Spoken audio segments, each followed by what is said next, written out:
हाँ class 10th के बच्चों, आज हम पद में चौथा पढ़ाने जा रहे हैं और हम जहाँ तक कि आप लोगों से उम्मीद करते हैं कि ये जो पहला, दूसरा, तीसरा ये आपकी समझ में आ गया होगा, और जो यदि जहाँ कहीं नहीं समझ में आएगा वो बाद में हमसे पूछ लीजिएगा। अब चलिए चौथा देखिए। मैं अपनी सब गाय चरई हूँ, प्रात होत बल के संग जय हूँ, तेरे कहे न रही हूँ, ग्वाल बाल गायन के भीतर नैका डर नहीं लागत। अब देखिए, वैसे संदर्भ तो सबका एक होता है, संदर्भ आप लोग जानते ही हैं, हम प्रसंग बता रहे हैं। प्रस्तुत पद में भगवान श्री कृष्ण जी गाय चराने के लिए हट करते हैं, सूरदास जी इसका वर्णन करते हैं। देखिए अर्थ में, मैं अपनी सब गाय चरई हूँ। मैं मतलब मैं, अपनी माने सब, अपनी सब माने अपनी सब, गाय मतलब गाय, चरई हूँ माने चराऊंगा। भगवान श्री कृष्ण जी अपनी माता यशोदा से हट करते हुए कहते हैं, हे माँ, अब मैं अपनी सब गायों को स्वयं चराने जाऊंगा। प्रात होत बल के संग जई हूँ, बल माने बलराम है ना। प्रातः काल होते ही मैं भाई बलराम के साथ जाऊंगा। तेरे कह न रही हूँ, तुम्हारे कहने से मैं नहीं रुकूंगा। ग्वाल बाल गायन के भीतर नैकव डर नहीं लागत। नैकव माने जरा से भी, गायन मतलब गाय। ग्वाल बालों और गायों के बीच में मुझे जरा सी भी डर नहीं लगता है। आज न सोवो नंद दुहाई, रैन रहोगो जागत।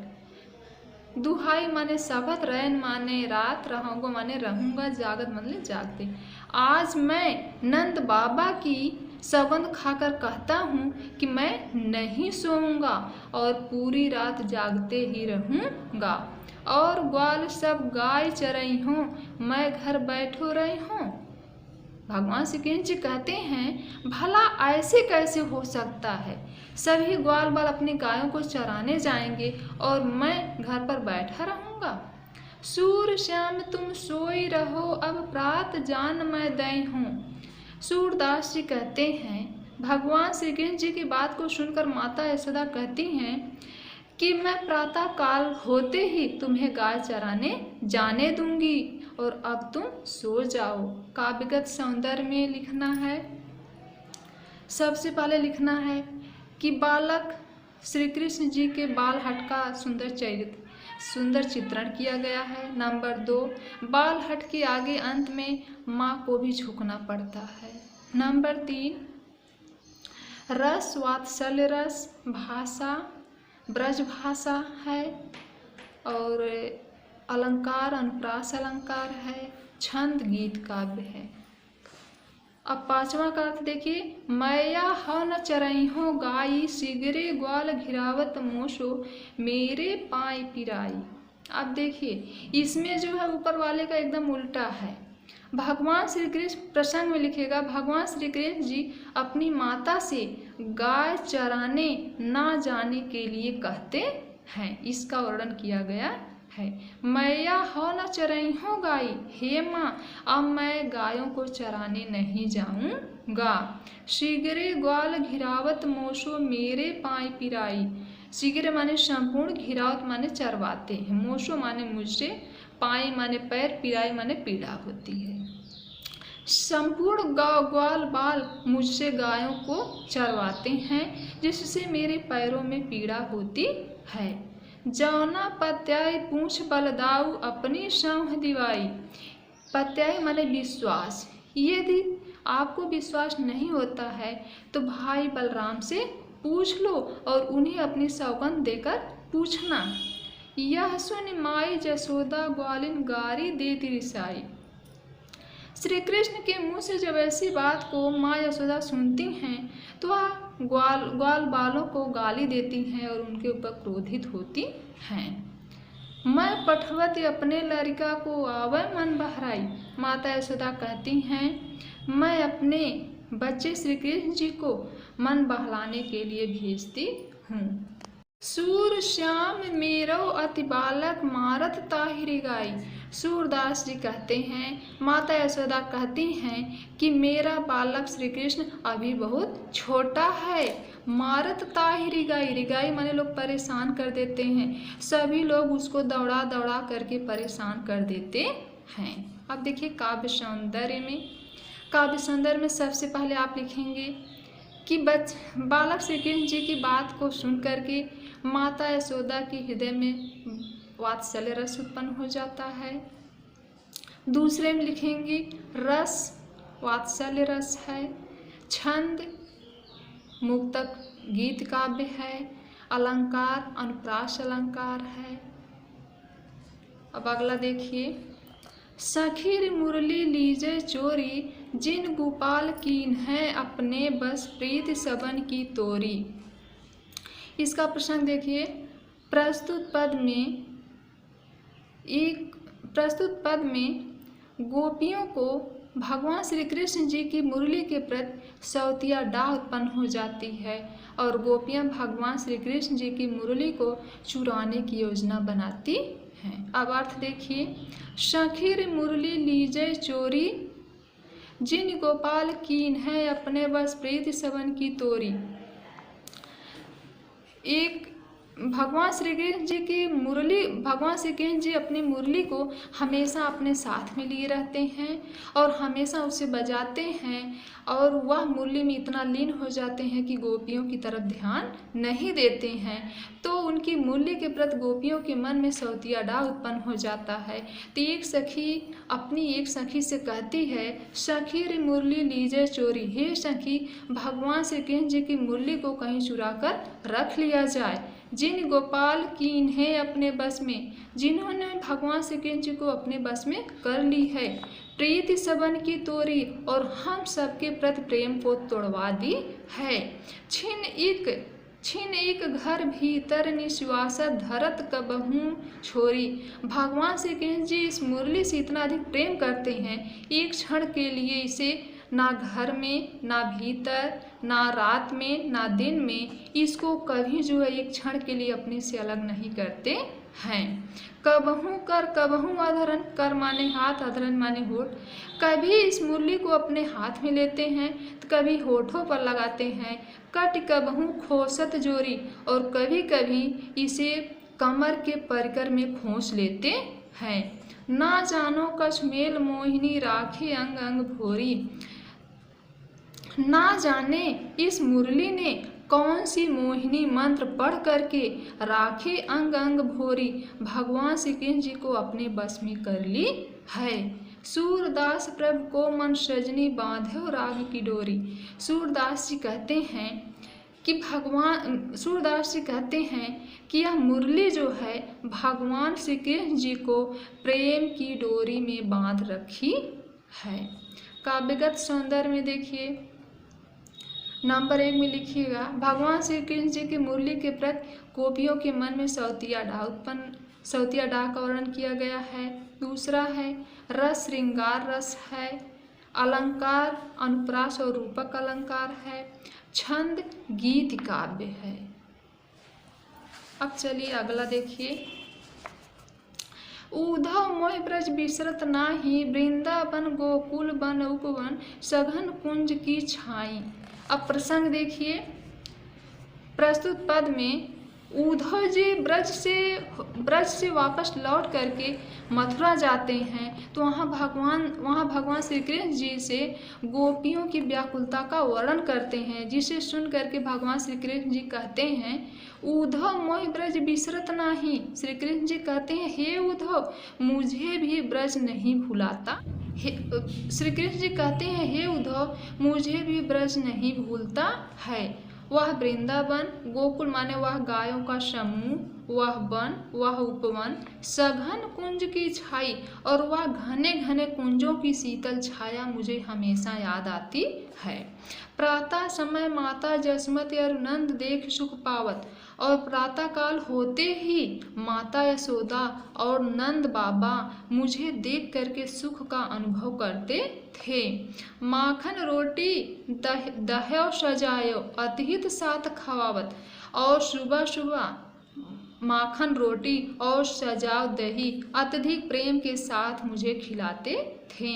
गोपी ग्वाल बाल संग खेलत सब दिन हंसत सिरात, सिरात माने व्यतीत होता था। सभी गोपी और ग्वाल बालों के बीच में खेलते और हंसते हुए पूरा दिन समाप्त हो जाता था।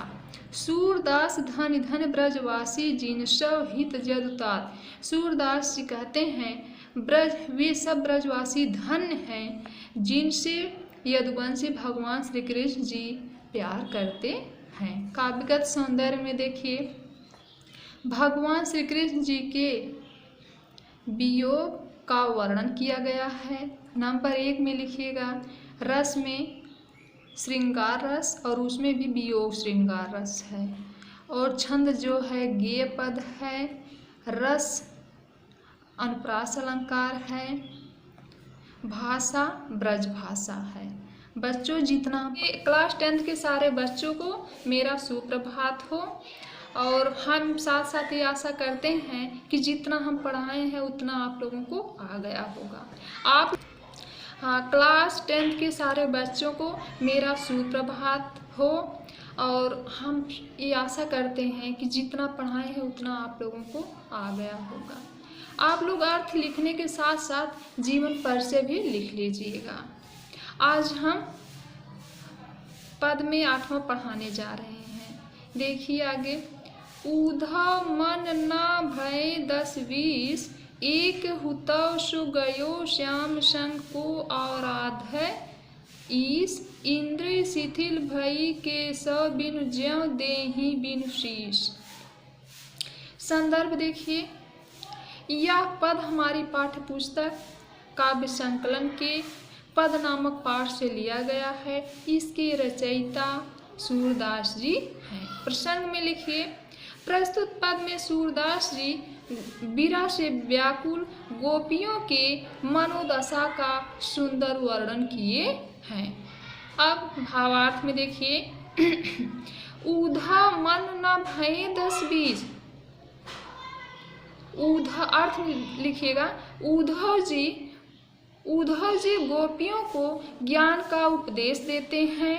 गोपियाँ उद्धव के ज्ञान के उपदेश को स्वीकार नहीं करती हैं, बल्कि उनके ऊपर खींच जाती हैं और कहती हैं, उद्धव मन न भये 10-20। हे उद्धव, किसी भी ईश्वर की आराधना मन से की जाती है और हमारे पास एक ही मन है, हमारे पास 10-20 मन नहीं है। आगे देखिए, एक हुतो सु गयो श्याम संग, हमारे पास एक ही मन था जो भगवान श्री कृष्ण जी के साथ चला गया। को औराधे ईस, अब तुम ही बताओ, हम किस मन से तुम्हारे बताए गए इष्ट देव की आराधना करें। एक बार और अर्थ देखिए, उद्धव जी गोपियों को योग साधना का उपदेश देते हैं। गोपियाँ उसे स्वीकार करने से इनकार करती हैं और उद्धव जी से कहती हैं, हे उद्धव, किसी भी इष्ट देव की आराधना मन से होती है।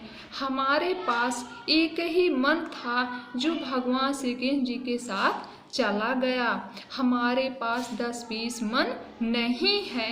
अब तुम ही बताओ, हम किस मन से तुम्हारे बताए गए इष्ट देव की आराधना करें। इंद्रिय शिथिल भई के सब बिनु ज्यों देहि बिनु शीश।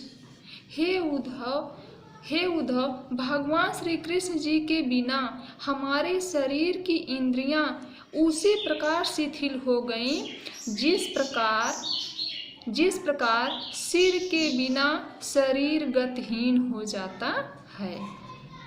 आशा लाग रहत तन श्वासा, आशा माने आशा होता है, लाग माने लगा, रहत माने रहता है, तन माने शरीर, श्वासा माने श्वास, जीव माने जीना, कोटि बरिस माने करोड़ों वर्ष।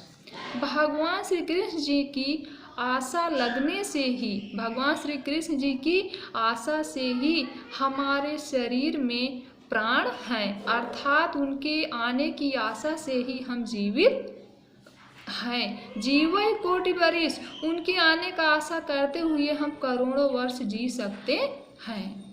तुम तो सखा श्याम सुंदर के सकल जोग के ईश, हे उद्धव तुम तो भगवान श्री कृष्ण जी के मित्र हो और संपूर्ण योग साधना को जानने वाले हो। सूर हमारे नंद नंदन बिन और नहीं जगदीश। सूरदास जी कहते हैं, गोपियाँ कहती हैं, हे उद्धव जी, नंद के पुत्र भगवान श्री कृष्ण जी के अलावा हमारा कोई ईश्वर या भगवान नहीं है। हमारे लिए भगवान श्री कृष्ण जी ही सब कुछ हैं। अब काव्यगत सौंदर्य में लिखिएगा, नंबर 1 में लिखिएगा कि इस पद में उद्धव जी गोपियों को ज्ञान का उपदेश देते हैं। फिर रस में लिखिएगा श्रृंगार रस और उसमें भी वियोग रस, श्रृंगार वियोग रस। भाषा जो है ब्रज भाषा है और अलंकार अनुप्रास अलंकार है और छंद गीत काव्य है। प्रसंग में लिखिएगा, प्रस्तुत पद में उद्धव जी गोपियों को ज्ञान का उपदेश देते हैं और गोपियां उनके ज्ञान के उपदेश को स्वीकार करने से इनकार करती हैं। अर्थ देखिए, उद्धव जाओ तुम ही हम जाने। उद्धव जी गोपियों को निराकार ब्रह्म का उपदेश देते हैं तो गोपियां उनके ऊपर क्रोधित होती हैं और कहती हैं, उद्धव जाओ, हे उद्धव तुम जाओ, तुम ही हम जाने, हम तुम्हें भली भांति जान गए हैं। हे उद्धव तुम यहाँ से जाओ, हम तुम्हें भली भांति जान गए हैं। श्याम तुम ही हो, कौन नहीं पठयो, तुम हो बीच भुलाने। ब्रज नारिन सौ जोग कहत हो, बात कहत न ल जाने। गोपियाँ कहती हैं कि हे उद्धव तुम जाओ, हम तुमको भली भांति जान गए हैं। श्याम तुम ही, भगवान श्री कृष्ण जी तुम्हें किसी और जगह भेज रहे थे, लेकिन तुम यहाँ पर चले आए। तुम हो बीच भुलाने, तुम बीच में भूल गए और यहाँ पर चले आए। भगवान श्री कृष्ण जी तुम्हें कहीं और भेज रहे थे, तुम बीच ही में रास्ते भूल गए और यहाँ पर चले आए। पठवे माने भेजना होता है। ब्रज नारिन सो जोग कहत, हे उद्धव ब्रज की नारियों से योग साधना की बात को कहने में तुम्हें जरा सी भी लज्जा नहीं आ रही है। बड़े लोग न विवेक तुम्हारे ऐसे भय आयाने माने होता है अज्ञानी, विवेक माने बुद्धिमान। तुम तो बड़े आदमी हो और बुद्धिमान हो, फिर भी ऐसे अज्ञानी हो गए हो जैसे लगता है तुम्हें उचित और अनुचित का ज्ञान नहीं है। हम सो कही लई हम सही कै जियगुण लेहु शयाने। हम सो कही, हे उद्धव तुम जो हमसे कहे उसे हम सुन लिए, हम सही के हम उसे सहन भी कर लिए, लेकिन हे चतुर उद्धव तुम जरा अपने मन में इस बात पर विचार कर लो।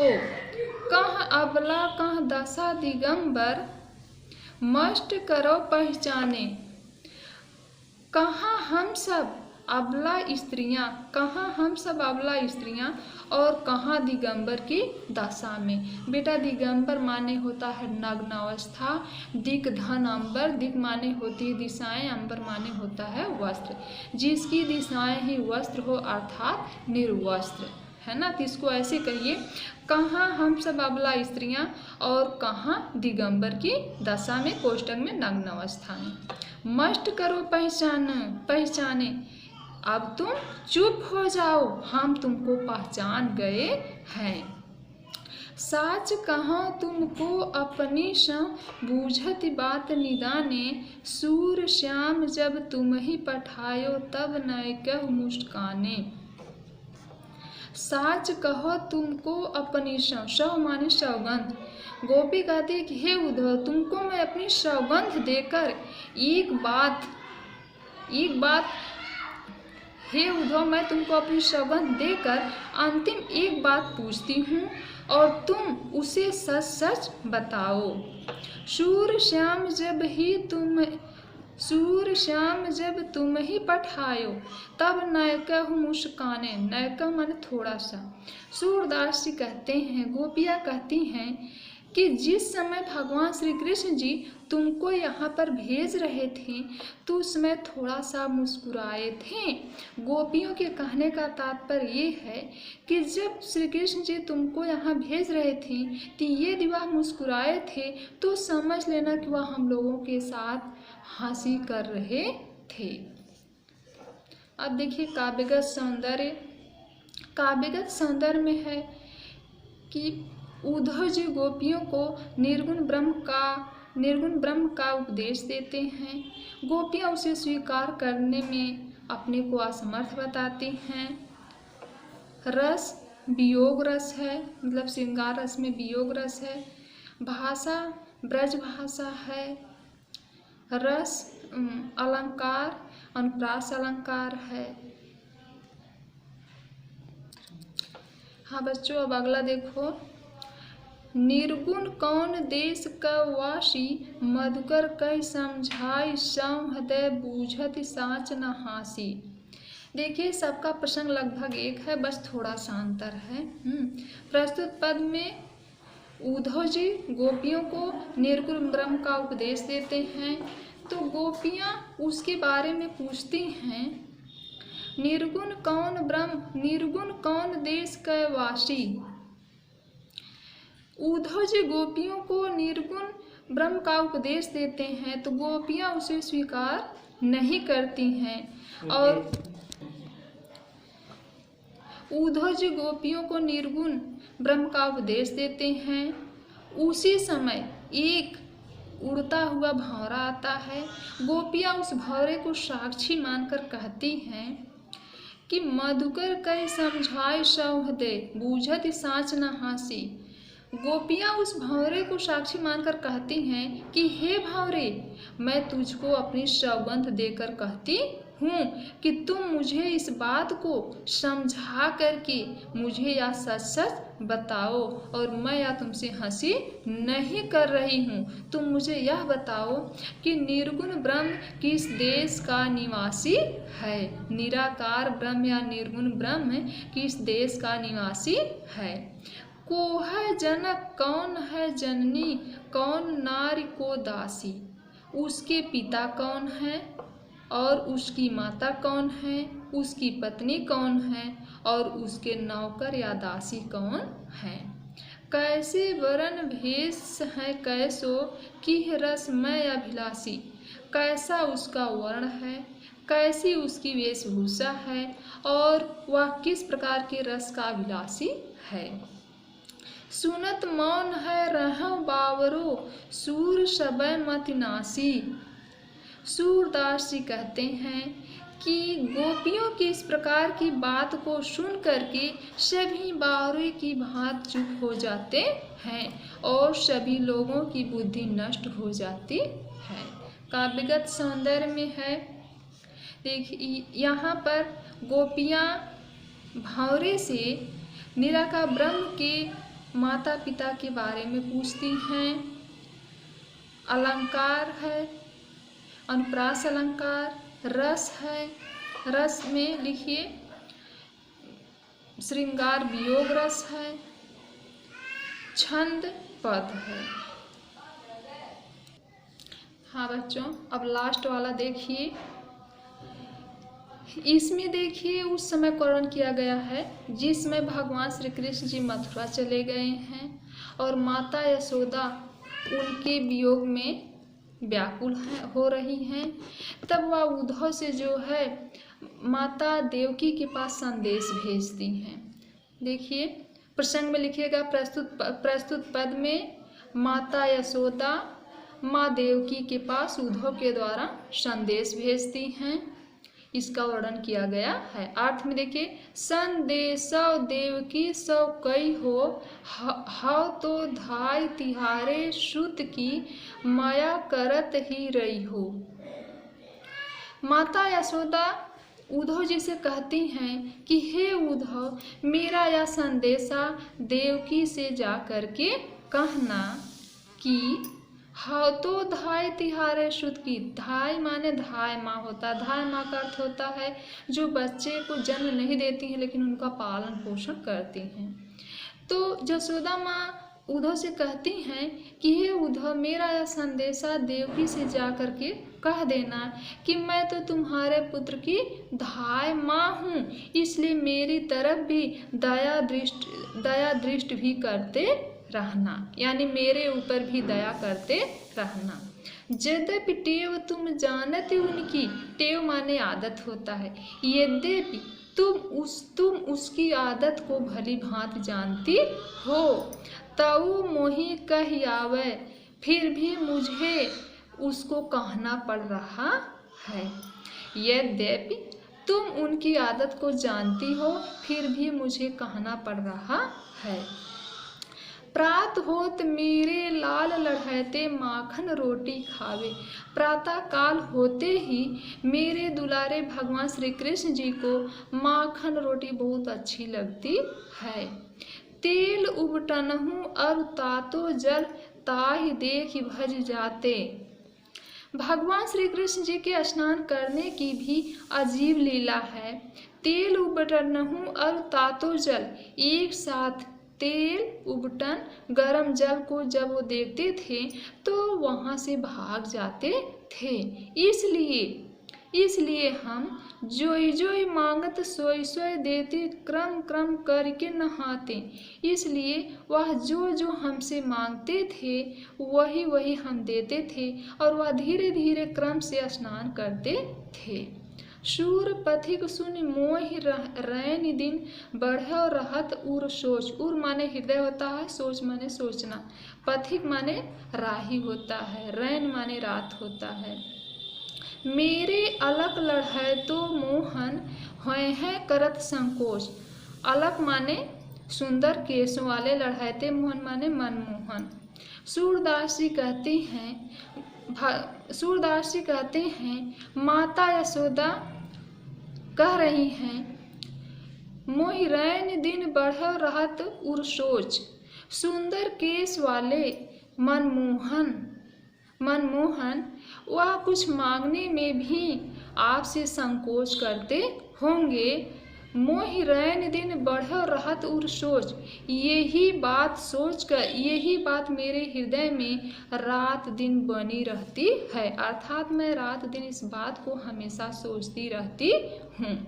अब काव्यगत सौंदर्य में देखिए, नंबर 1 में इस पद में माता के हृदय के वात्सल्य भाव का सुंदर चित्रण किया गया है। रस में वात्सल्य रस, छंद में गीत काव्य होगा, अलंकार में अनुप्रास अलंकार, छंद में वात्सल्य रस, भाषा ब्रज भाषा। बच्चों आप लोग इस सब को पूरा ठीक से दोहरा लीजिएगा।